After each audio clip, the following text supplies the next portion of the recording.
আসসালামু আলাইকুম রাহমাতুল্লাহ। প্রিয় শিক্ষার্থী বন্ধুরা, আশা করি সবাই ভালো আছেন। ফাজিল প্রথম বর্ষের বাংলা ক্লাসে সবাইকে আন্তরিক মোবারকবাদ জানাই। আমরা বঙ্কিমচন্দ্র চট্টোপাধ্যায়ের সেই ঐতিহাসিক প্রবন্ধ বাংলা ভাষা এই প্রবন্ধ নিয়ে আলোচনা করছিলাম। এই প্রবন্ধটি অনেক বড়, তো আমরা এটাকে কয়েকটি অংশে বিভক্ত করেছি। আজকের ভিডিওতে আমরা প্রথম অংশ নিয়ে আলোচনা করব। তাহলে চলুন আমাদের আলোচনা শুরু করা যাক। আলোচনা শুরু করার পূর্বে আমরা একটা বিষয় বলে রাখি। সেটা হলো আমরা কিছু শব্দ এবং কিছু বাক্য লাল রং দিয়ে চিহ্নিত করেছি। এইগুলো খুবই গুরুত্বপূর্ণ, সংক্ষিপ্ত এবং ব্যাখ্যা প্রশ্নের ক্ষেত্রে এগুলো থেকে প্রশ্ন আসার সম্ভাবনা অনেক বেশি। তাই এগুলো ব্যাখ্যা করার ক্ষেত্রে আমরা খুবই মনোযোগ সহকারে এগুলোর ব্যাখ্যা বুঝে নিব। প্রায় সকল দেশেই লিখিত ভাষা এবং কথিত ভাষায় অনেক প্রভেদ। অর্থাৎ প্রায় সব দেশেই মানুষ যেভাবে কথা বলে এবং যেভাবে লেখে, এই দুইয়ের মধ্যে অনেক পার্থক্য রয়েছে। তারপরে লেখক খুব সুন্দর দুইটি উদাহরণ পেশ করেন। যে সকল বাঙালি ইংরেজি সাহিত্যে পারদর্শী, তাহারা একজন লন্ডনী ককনি। লন্ডনী ককনি বলতে মূলত লন্ডনের পূর্ব পার্শ্বে বসবাসরত কিছু ব্যক্তিদেরকে বোঝায়। লন্ডনী ককনি বা একজন কৃষকের কথা সহজে বুঝিতে পারেন না। অর্থাৎ যেসব বাঙালি ইংরেজি সাহিত্যে খুব ভালো পারদর্শী, তারা কিন্তু লন্ডনে কোনো সাধারণ মানুষ কিংবা কোনো চাষির কথা সহজে বুঝতে পারেন না।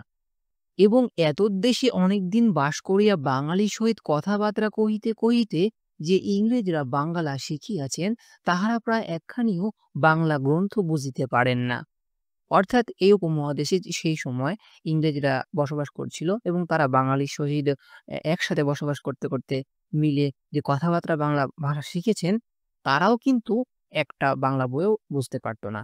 তারপরে গ্রন্থকার খুব সুন্দরভাবে প্রাচীন ভারতে ২ টা ভাষার পার্থক্যের মাধ্যমে যে আধুনিক অনেক ভাষার উৎপত্তি হয়েছে, এ কথা তিনি তুলে ধরেন। তিনি বলেন, প্রাচীন ভারতেও সংস্কৃতে ও প্রাকৃতে আদৌ বোধহয় এরূপ প্রভেদ ছিল এবং সেই প্রভেদ হইতে আধুনিক ভারতবর্ষীয় ভাষা সকলের উৎপত্তি। অর্থাৎ তিনি বলেন, প্রাচীন ভারতে সংস্কৃত ভাষা অর্থাৎ যে সকল ভাষা উচ্চ শ্রেণীর ব্যক্তিবর্গদের ভাষা ছিল, আর প্রাকৃত ভাষা যেটা সাধারণ মানুষের ভাষা ছিল, এই ২ এর মধ্যে সম্ভবত এমন পার্থক্য ছিল যে পার্থক্যের কারণে ভারতবর্ষের আধুনিক ভাষাগুলোর জন্ম হয়েছে। তারপরে তিনি বলেন, বাংলার লিখিত এবং কথিত ভাষায় যতটা প্রভেদ দেখা যায়, অন্যত্র ততটা নহে। অর্থাৎ বাংলা ভাষায় লিখিত ভাষা এবং কথা বলার ভাষার মধ্যে যতটা পার্থক্য দেখা যেত ওই সময়, অন্য ভাষা ক্ষেত্রে কিন্তু ততটা পার্থক্য নেই।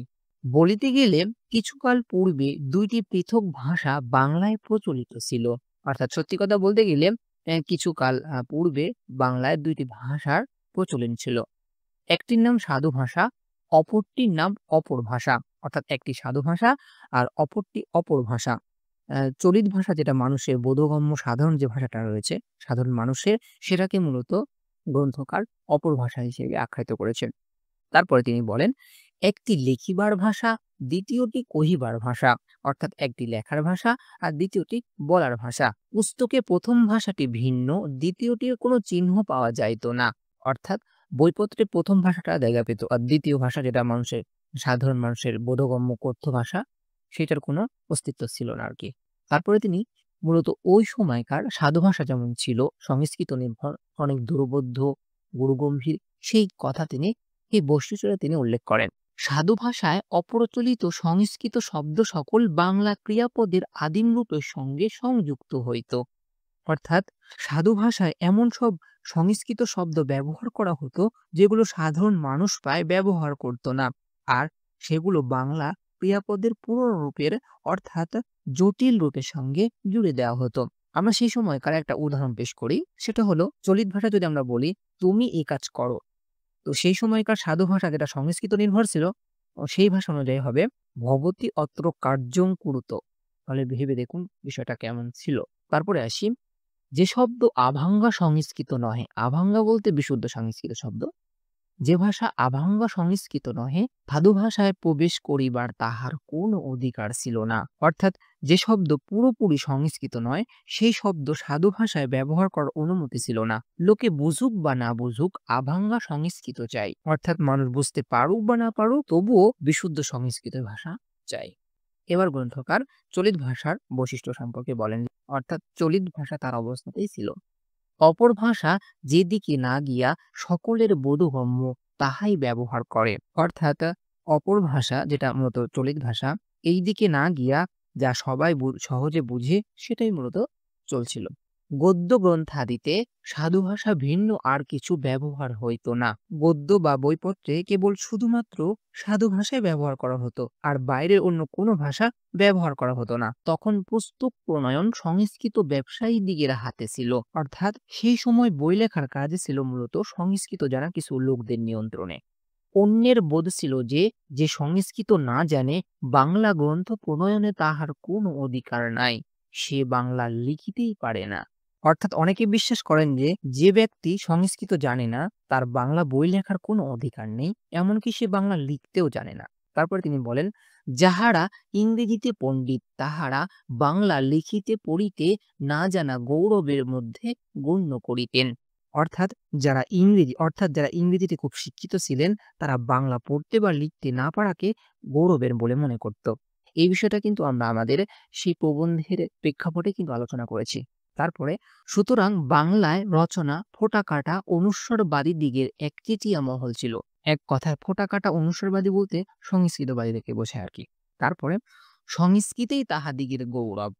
তারা নিজেদের গর্ব করত এই কারণেই যে তারা সংস্কৃত জানে বা ব্যবহার করে। তারা ভাবিতেন সংস্কৃতেই তবে বুঝি বাংলা ভাষার গৌরব। অর্থাৎ তারা ধারণা করেছিল বাংলা ভাষার মর্যাদা ও গৌরব শুধুমাত্র তখনই থাকবে যখন তাতে অনেক সংস্কৃত শব্দ থাকবে। এই বলে গ্রন্থকার খুব সুন্দর একটি উদাহরণ পেশ করেন যে, যেমন গ্রাম্য বাঙালি স্ত্রীলোক মনে করে যে শোভা বাড়ুক বা না বাড়ুক ওজনে ভারী সোনা অঙ্গে পড়িলেই অলংকার পরার গৌরব হইল। অর্থাৎ গ্রামের অনেক বাঙালি মহিলা মনে করেন গহনা পরলে সেটা দেখতে সুন্দর লাগছে কিনা তা জরুরি নয়। গহনা যদি সোনা দিয়ে তৈরি হয় এবং ওজনে ভারী হয় তাহলেই তিনি গৌরব বোধ করেন যে তিনি গহনা পরেছেন। তারপরে তিনি বলেন, এই গ্রন্থকর্তারা তেমনি জানিতেন ভাষা সুন্দর হোক বা না হোক দুরবোধ্য সংস্কৃত বাহুল্য থাকিলেই রচনার গৌরব হইল। অর্থাৎ ঠিক তেমনি এইসব লেখকরা ভাবতেন ভাষা যতই কঠিন বা অস্পষ্ট হোক তবুও যদি প্রচুর পরিমাণ সংস্কৃত শব্দ থাকে তাহলেই সেই লেখার মান বা মর্যাদা বেশি। তারপরে বলেন, এরূপ সংস্কৃত প্রিয়তা এবং সংস্কৃত অনুকারিতা হেতু বাংলা সাহিত্য অত্যন্ত নিরস, ত্রিহীন, দুর্বল এবং বাংলা সমাজে অপরিচিত হইয়া রইল। অর্থাৎ এইসব অতিরিক্ত সংস্কৃত ভক্তি আর সংস্কৃত অনুকরণ করার ফলে বাংলা সাহিত্য একঘেয়ে, সৌন্দর্যহীন, দুর্বল হয়ে গিয়েছিল এবং সাধারণ বাঙালিদের জীবনে তেমন কোনো জায়গা করে নিতে পারেনি। তো প্রিয় শিক্ষার্থী বন্ধুরা, আশা করি আমরা এই অংশের ব্যাখ্যাগুলো ভালোভাবে বুঝতে পেরেছি। আজকের ভিডিও এই পর্যন্তই। আগামী ভিডিওতে আবারও দেখা হবে ইনশাআল্লাহ। আসসালামু আলাইকুম ওয়া রাহমাতুল্লাহি ওয়া বারাকাতুহু।